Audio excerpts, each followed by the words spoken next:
It was the 10th of June in the year 2005, and the two new movies directed by Tim Burton were coming out. Those being Charlie and the Chocolate Factory with Johnny Depp and Tim Burton's Corpse Bride.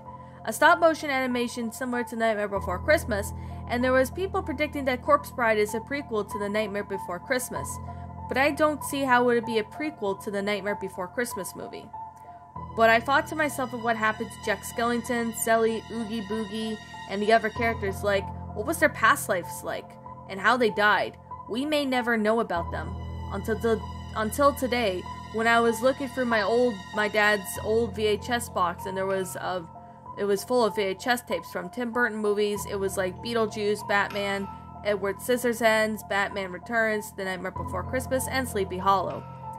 He was a Tim Burton fan. He introduced me to those Tim Burton movies when I was 6, and when the first one he showed me was The Nightmare Before Christmas. My favorite one by Tim Burton. Even though he didn't actually directed it, it was still his movie. But while I was looking in the box, I saw something unfamiliar, a tape titled Tim Burton Interview from 1996.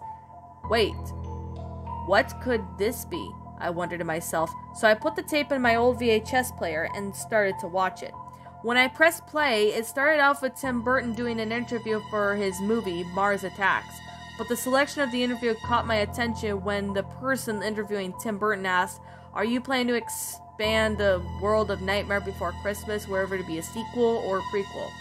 Tim Burton replied with, "Well, it's actually going to be a prequel called How They Died, a Nightmare Before Christmas backstory after this interview, and it will explain the backstory of the main characters of the movie and what their past lives were like." A prequel to the Nightmare Before Christmas movie? For only TV? Why couldn't they just come out with it in theaters? I thought to myself. I fast forwarded to the movie and did not start with the opening logos like usual movie or movie made for TV that they usually do. It just cut to a suburban town, just like the one from the Tim Burton movies, and it had a person come out of the home. It was a male, tall, skinny, and had a dog. "Be careful while I'm gone, Zero, and don't bite on my electric wires while I'm gone," the person said. The dog's name was Zero, but the person has to be Jack, because Jack has a dog named Zero in The Nightmare Before Christmas, I thought to myself. As the movie moved on with the person walking to work, he waved at 3 kids. "Hello, kids. You must be going back to school today," the person asked. "Yes, we are, Jack," one of the kids replied. The tall, skinny person's name was Jack, so this could be later to be Jack Skellington, I thought in my head.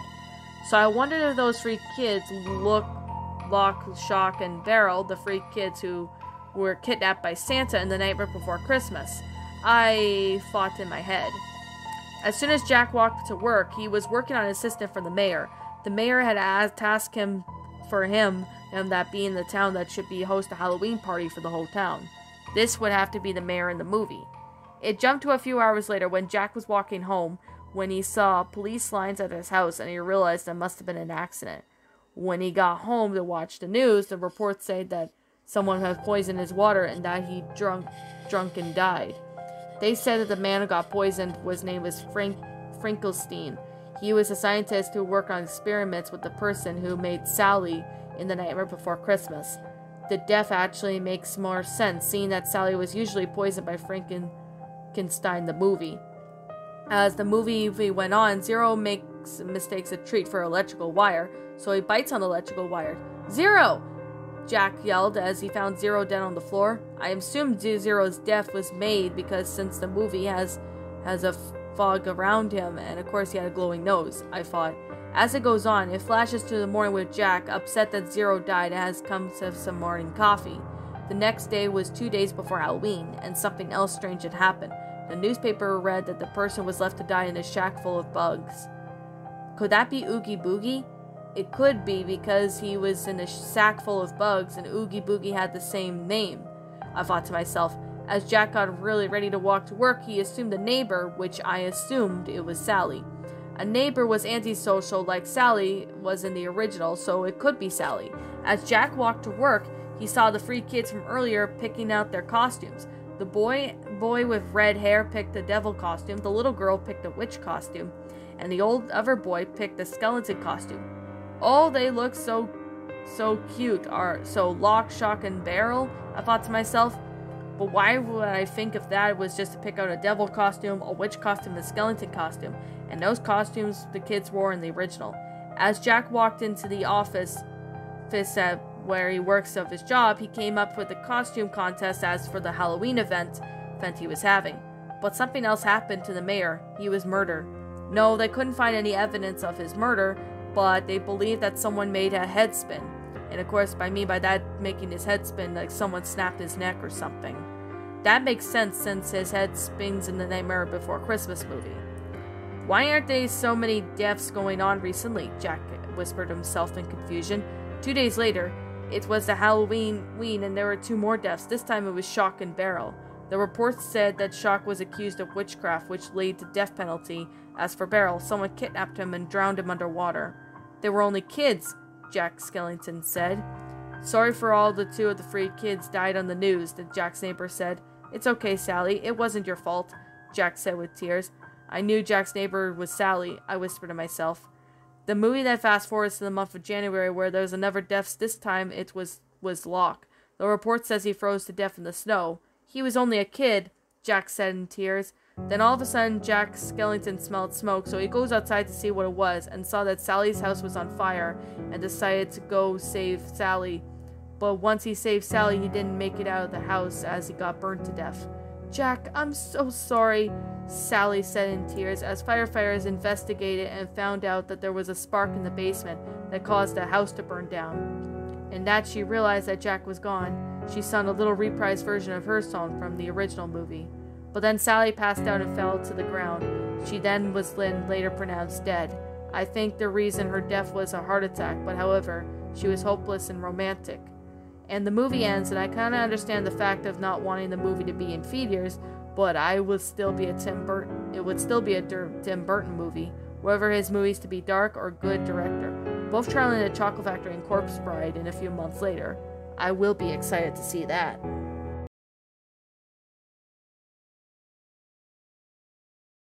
Well, that was quite of an interesting Nightmare Before Christmas story, but that's something you all enjoy.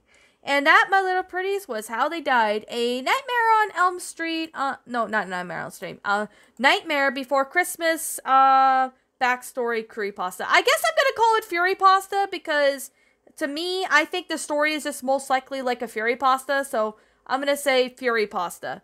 Written by Mario and Sonic Fan. Mario and Sonic Fan, I like to thank you so much for the story. I do appreciate it. My final thoughts on this story?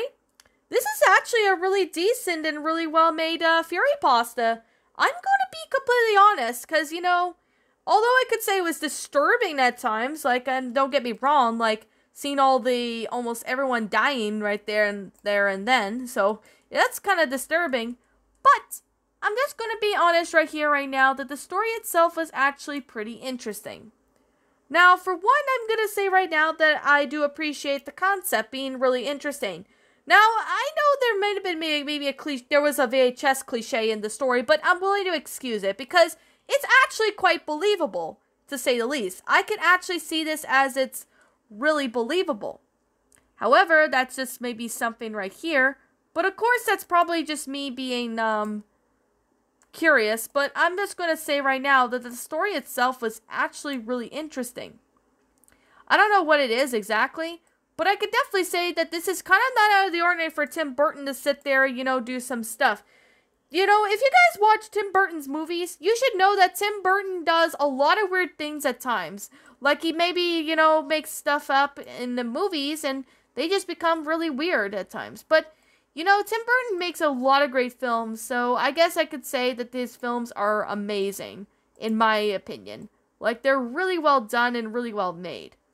Now, with this pasta, I do appreciate that it's very believable. Like, this could all be true of what happened. Like, they were probably humans before they died, and then they all of a sudden come back to life as humans. I have no doubt that this would be the case. I would have no doubt that this would be the case. It'd be rather interesting, to say the least. Now, of course, that's just probably something. Or maybe that's just me because I'm not sure. But I could definitely say that this story was actually very believable and very nice. Now, I do have a few things to say about this story, and I'm going to be completely honest right here. I'm not trying to sound rude, but I do have maybe, well, besides the cliche, which is pretty believable, I could definitely say that, it's believable in my opinion, but I'm just gonna, sit there and, explain, and right here, right there, about it now. With that being said, I'm just gonna be completely honest. Now, first of all, I'm gonna say right now that the story itself was actually really interesting. And the fact that the story was all believable, I can actually see this happening. Like, this is probably what happened before The Nightmare Before Christmas. But of course, maybe Tim Burton decides not to make it because, well, it's messed up and he would probably get backlash from a lot of people if that was the case. So that would be kind of something to be, say the least. So I guess that could say that, here's the thing with Tim Burton movies. I love his style and stuff. And, he does a lot of weird things at times. But I'm willing to say that Tim Burton makes a lot of great movies when it comes to that. And here's the thing. I haven't seen The Nightmare Before Christmas in years, so I'm gonna have to rewatch the movie because I haven't seen that movie in years. But the movie itself is actually really funny and really good. Like, I'm being completely honest. It's a really good movie. And for those who want to see it, I highly recommend you check it out. It's a really good movie. But I could definitely say that, it's believable. It's, like, completely believable in many ways. Like, I can actually see this being, believable in many ways than I could count. It's a really good story. I'm just gonna be honest. It's a really good story and really amazed. But if I have to say one thing that I wasn't really too crazy on, would have to be, the continuous mentioning of The Nightmare it says, the predicting to be a prequel to Nightmare Before Christmas, but I don't know how it would be a prequel to this. I think that was the Nightmare Before Christmas movie being continuously mentioned over and over and over again was probably something that I really wasn't too crazy on, but it's just because it becomes too uncommon, and it does take me a little bit off of the topic of the movie, but it doesn't kill the story. No, it doesn't kill the story entirely. I know it doesn't kill the story entirely. It's just really amazing how, this could be possible. It could be possible that maybe Jack and his friends were once, I could just say they were probably once human at one point, and maybe this is why they became the way they are. I don't know. It's hard to say. It's a really good Fury pasta that you wrote there, Mario and Sonic fan. You did a good job with the story. Like, the story itself was absolutely beautiful. Oh, pardon me about that. Oh, I do want to say that the grammar was really good, along with the storyline of the story was good. The punctuation was good.